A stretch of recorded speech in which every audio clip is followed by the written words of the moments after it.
Alan, thank you for taking the time to sit down and chat with us. So we just wanted to ask a few questions about the season as a whole and looking forward as well. And how do you reflect on last season? I think the best way to reflect on it probably disappointment. I suppose it's tinged in two areas really. First of all, I think from a club's point of view, I think we've got to try and make sure that we stay in the division. That's always got to be our number one aim. Um, previous years, in fact, even in recent memory, the club have punched above its weight. We'll finish second in the table, we'll finish third in the table, going to Europe. And that was fantastic. I think at that time, though, if we're being realistic, a number of big clubs at that time, Rangers, Hearts, more recently Hibs and Dundee United, Aberdeen, were all struggling for one way or another. And a lot of those clubs have really sorted themselves out now. I think of Aberdeen and shedding all their historic debt and reinvesting in their first team. Hearts done the same thing. Rangers, obviously, I went through their troubles and come back now. So the league, I think, is infinitely more difficult than it maybe was 3-4 years ago. So that's the first consideration. So from a point of view of making sure the club is safe, making sure the club is financially sound, we've got to ensure that we stay in the division, and we achieved that. And I think that's an important thing to acknowledge. That being said, I think if I look back, I've been at the club, that was my 10th season at the club. I joined here in 2007-8, and I don't think it would be wrong for me to say it was probably the most disappointing year or season that I've had in that decade that I've been here. I don't think it was enjoyable for most of the part. It was a difficult campaign, and there are a number of reasons for that. But I think what we need to do now, and the hard work that really I think we need to do now, is making sure, or trying to make sure it doesn't happen again. Trying to make sure that that from this season coming up, we can have hopefully a more exciting and a more vibrant and a more entertaining campaign than the one that's just gone. And Alan, how do you deal with those difficulties on a personal level? Because through the course of the season, so much is invested, and it's an ethos throughout the club that people put so much in. But how do you handle that? It's difficult. I think first and foremost, I think everybody knows that I'm a Motherwell supporter. I followed the club all my life. A season ticket and used to come with my dad before I was lucky enough to work at the club. So I invest a lot, not only personally, professionally, but also personally. And that can be difficult. As much as you try your best to switch off and you try your best to walk away from it, genuinely, when things are not going well or when you get beat or we lose, you'll know this yourself because you work at the club and others around the belt will know there's very few people here who are more upset and annoyed and disappointed than I am.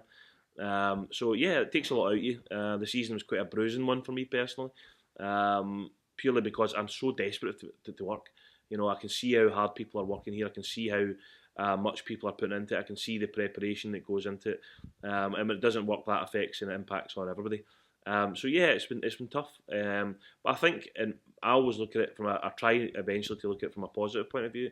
I think you can always learn from difficult experiences. I think you can always grow from difficult experiences.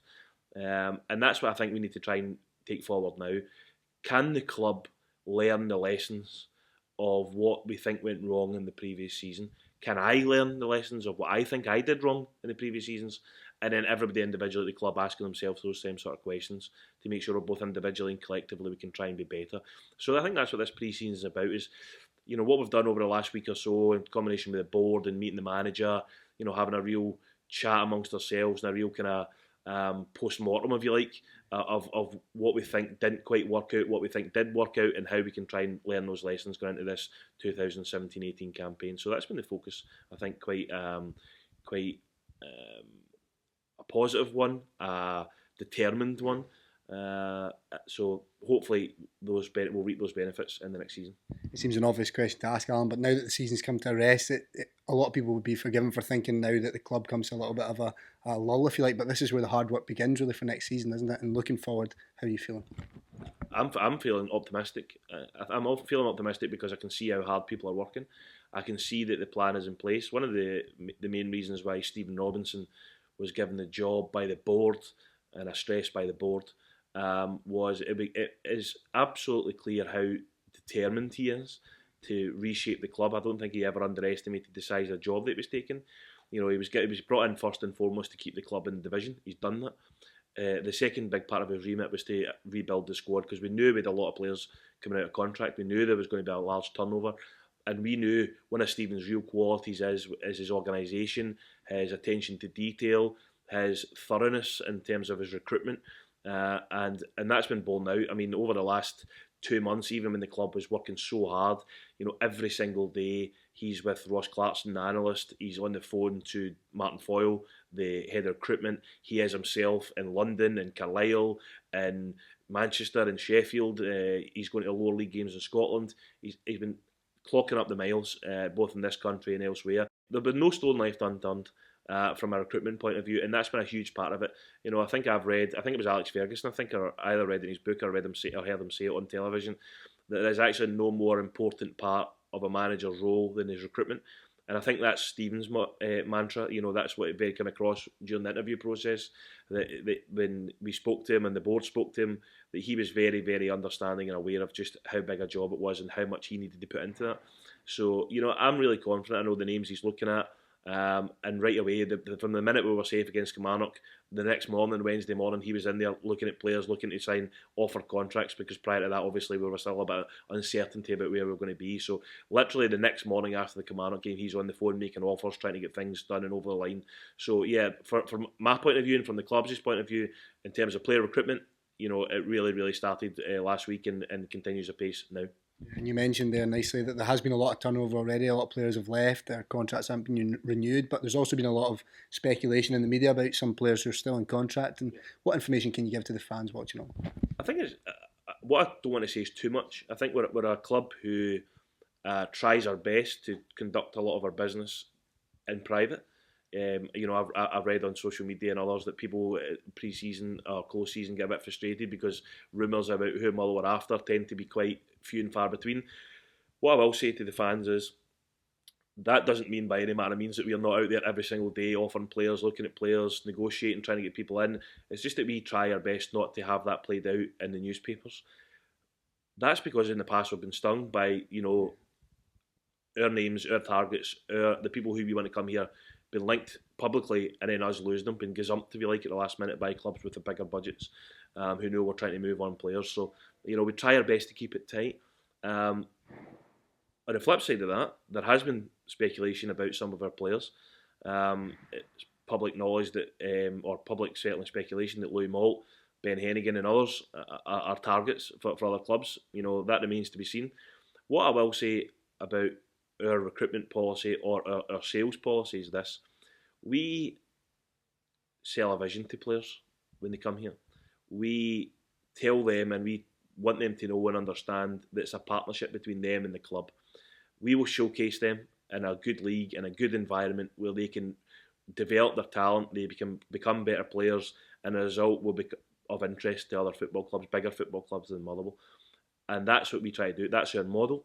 It's bringing through youth players, it's recruiting players to sell them on. For that to work properly though, what we need to ensure is that we get true value for our players. We will not, and I can say this categorically, we will not have our pants pulled down by any club looking to try and get a player on a cheap here. We've done it before in the past. It's been hugely frustrating for our supporters. Me, when I used to be one, when I used to sit in the terrace and I used to be frustrated, but you lose good players for what I would think was not a lot of money. So what I can absolutely give people assurance of is that if anybody wants any player who's contracted at Motherwell, they're going to have to come up with proper value. If they don't come up with proper value, we will not be selling them. That's as simple as that. Because if we do sell them for cheap, it undermines the whole model. What fans need to, I suppose, be aware of is that value of what we perceive when you're out with the business and value of what people get are sometimes two slightly different things. You have to take into account a number of factors. First of all, the contract of the player, the player's own mindset, the value to the team, the position he plays, and also how much interest there is in him. There's a whole bunch of factors. There's not one set fee, that value for that player or that value for that player. There's a lot of things that go into it, and it changes. It's a very fluid scenario. But what is absolutely abundantly clear, and what I'll reiterate again, is that if a player is in contract at Motherwell, we want him to sell them a vision. We want him to complete that vision, and we want him to go on and enjoy. You think of Jamie Murphy, and you think of other guys who, in recent years, have come on to enjoy fantastic careers. Ross McCormack and countless others. Darren Randolph. We will work with them to help players achieve that goal. But what we won't do is be undermined in terms of people trying to come in and take players for less than their true value, and we'll absolutely stick steadfast to that. And that idea that you said about selling that to the players and how it's a great place to come, it's also off the park a great place to come in terms of the close knit community feel to the club. And there's been a lot of positives this season, Alan, especially just this morning we were speaking to Paul Matthew about the ground and just how great that's been. What positives do you take from this season in general? Yeah, there's been off the park. I think there's been a number of positives. You'll be, I'm sure, no doubt, we'll be showcasing a video on YouTube later on about the things that are going on about the pitch. And I don't want to labour on too much about it, but I think the pitch this year has been absolutely phenomenal. I think if where Motherwell fans cast their mind back 4 or 5 years and think to where the pitch was, it was as bad. We were getting fines from the league for how bad it is, and I think now. I think we are absolutely considered to be having the best playing surface in Scottish football, and that's a remarkable turnaround. And that's hard work from a number of people: Paul Matthew, Alan Marshall, the board. There are a number of people who deserve a lot of credit for that. Over and above that, I think we've tried to make other improvements to the football club. We've tried to rejig our staff a little bit. I think it's important for me to say that, I think when people see new positions getting appointed, I've read for example, on social media, people saying, we seem to be expanding the off-field staff a lot. We're not really expanding the staff. We're just, effectively switching staff up, trying to hire additional people, trying to get new people involved. And I've been really, really pleased that the staff we have in place at the club have revalued the whole commercial staff. We have new ground staff. We've talked about Paul and his assistant Stuart. We've got new catering staff involved at the football club as well. We're continuing to try to make improvements to the ground in areas, try to improve some of the areas. You've seen these stand turnstiles get upgraded. We're in discussions at the minute about the scoreboard and the PA system. All of them need to try and fit within the budget we've got, and we're trying to be creative about ways in which to do that. So every year, off the field, we're trying to make things better. We're trying to improve the staffing levels. We're trying to improve the communication levels. We're trying to make our engagement on match days better. Ryan Murren came in this season, and his real remit is to more around match days and actually making that better for families and for people to come here and make it a more enjoyable experience. And all that takes time. It doesn't all happen straight away, and we're continuing to drip that in day after day after day. But I hope off the field we're getting it right. I really think we are making real strides there. But I think everybody watching this will be as concerned, I'm not more concerned about what happens on the field. We're Motherwell Football Club. Our first priority is Saturday at 3 o'clock. I'm under no illusions about that. The board are under no illusions about that. So real, absolute primary focus, first and foremost, is to try and get the best team we can on the park. And everybody here, the support staff, the board, myself, will give Stephen and his backroom team as much support as we possibly can to make sure that for next season we hopefully have a better players and a better squad and hopefully a better season. And I have to say, from the early discussions I have, from the targets we're trying to identify, I'm really positive and at times actually quite excited about some of the players who we're trying to recruit. So hopefully we can get it through. Hopefully we can get signing targets over the line. Hopefully we can continue to build off the field, and 2017-18 will be a far better season than the one we've just experienced.